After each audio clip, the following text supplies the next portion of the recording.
दर्यापूर अंजनगाव तालुक्यातील कोकर्डा येथील श्री महादेवपुरी महाराज मंदिर हे हजारो वर्षापूर्वीचे हेमाळपंथी महादेवाचे मंदिर आहे आणि विशेषतः या मंदिरामध्ये स्वयंभू शिवपिंड सुद्धा विराजमान आहे आणि या मंदिरामध्ये 12ही ज्योतिर्लिंगाचे दर्शन होईल अशी या मंदिराची रचना केलेली आहे। या मंदिराचं स्थापत्य, नक्षीदार कोरीव काम आणि जुनी कलाशैली याचं उत्तम उदाहरण म्हणजे महादेवपुरी महाराज मंदिर।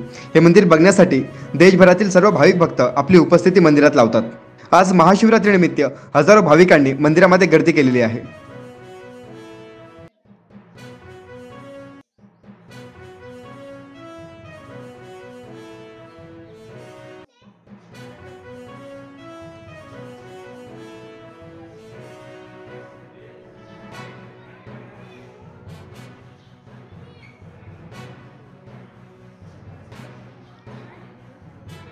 अशाच वेगवान घडामोडी पाहण्यासाठी आताच आमच्या जनविकास न्यूज चॅनलला सबस्क्राइब करा आणि रहा रोज अपडेट।